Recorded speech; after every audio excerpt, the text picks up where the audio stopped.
Hoje é o Dia Mundial de Combate à Obesidade. Em Curitiba, a Santa Casa vai fazer atendimento gratuito à população e uma série de palestras sobre a cirurgia de redução do estômago.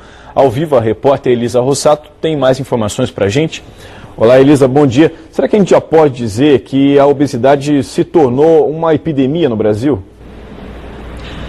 A obesidade é mesmo um problema muito grave, Soler, porque já atinge 60% dos brasileiros adultos e até as crianças já estão brigando com a balança. O estudo do IBGE mostra que cerca de metade das crianças de 5 a 9 anos estão acima do peso. Os obesos mórbidos têm mais chances de desenvolver diversas doenças e é sobre isso que nós vamos conversar mais com o doutor Alcides Branco Filho, que é cirurgião bariátrico da Santa Casa. Doutor, vocês estão oferecendo essas atividades hoje para prevenir também muitas doenças. Que doenças são essas relacionadas com a obesidade? Muitas delas podem ser fatais. São as duas mais importantes, são o diabetes tipo 2 e a hipertensão arterial, que leva a problemas nas coronárias, problemas de infarto. São as duas doenças mais importantes.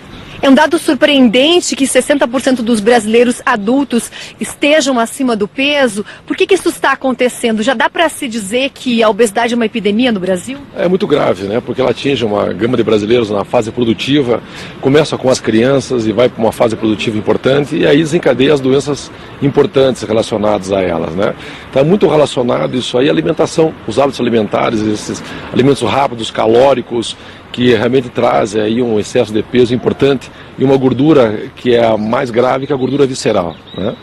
Quando é que a cirurgia de redução de estômago é recomendada? Então, isso, por causa nós estamos aqui, o convite de vocês, dia 11 de outubro, que é segunda-feira, o Dia Mundial da Obesidade, mas acabamos antecipando hoje para esclarecer a população e dar oportunidade para hoje à tarde, das 2 às 5, estar com todo o grupo da bariátrica da Santa Casa, psicólogos, nutricionistas, psiquiatras, endocrinologistas, enfermeiros, para que possa orientar a população em relação a essa patologia tão grave que é a obesidade mórbida.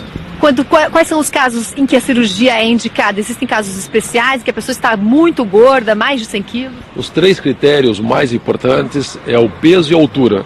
Se nós pegarmos o peso, dividimos pela altura, estiver maior que 35 com algum problema de saúde, ou todas aquelas pessoas que têm o peso divididos pela altura maior do que 40, é o primeiro caso.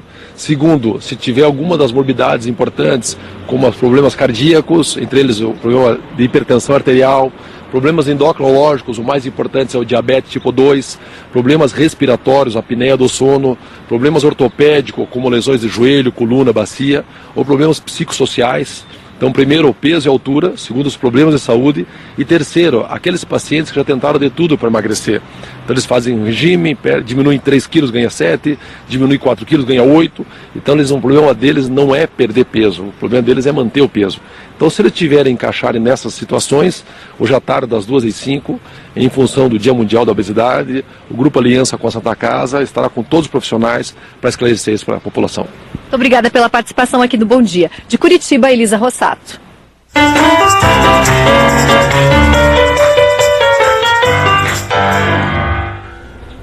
E o preconceito contra pessoas obesas em alguns locais de trabalho é o assunto de hoje da coluna Talento em Pauta com o consultor Bennett Entchev.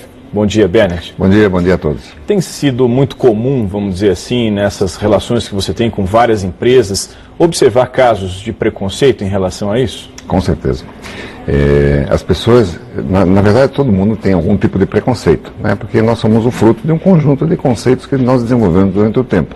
A obesidade é um deles. As pessoas, e nas empresas também, se acredita que a pessoa, por ser mais obesa, é mais lenta, portanto mais preguiçosa e, portanto, ela não produz igual uma pessoa magra. O que não é verdade, né? Quer dizer, a não ser que você tenha no trabalho de você desenvolver corridas ou coisas desse tipo, quando você precisa de trabalho intelectual, você precisa concentração, você precisa capacidade de influência, normalmente isso não afeta o fato do indivíduo ser gordo ou ser magro. Mas há um preconceito sim, e até recentemente, eu estou contando essa história na Gazeta desse domingo, num novo processo seletivo, um dos empresários lá rejeitou uma candidata porque ela estava muito acima do peso. Realmente ele ficou muito impressionado e disse, olha, eu não quero, porque não só pelo fato dela ser excessivamente obesa, mas eu acredito que a imagem dela não vai ajudar a nossa organização. E rejeitou ela do processo. A mesma coisa ocorre também quando você tem processos seletivos internos, onde as pessoas mais fofinhas, um pouquinho mais gordas, obviamente elas são preteridas normalmente nos processos de eleição de novas posições ou de crescimento profissional. Embora que eu também tenho que dizer com toda a justiça, o fato do indivíduo ser magro, isso não é sinônimo de boa saúde. Eu conheço muitos magros doentes, muitos magros ineficientes e que não produzem muito. Então o fato de ser gordo ou ser magro, em princípio, não tem nada. Uma coisa a ver com a outra. Agora, esteticamente, ou como o professor, o Dr. Branco acabou de falar para nós, é claro que uma pessoa elegante, mais esbelta, ela tem mais disposição para o trabalho, ela se locomove com mais rapidez e normalmente impressiona melhor clientes, fornecedores e colegas dentro da organização. Então, a pessoa que está nos ouvindo agora, né, pense bem, reflita. Algumas vezes, claro que não dá para emagrecer. São problemas de doença, são problemas, às vezes, de compulsão e a pessoa não consegue.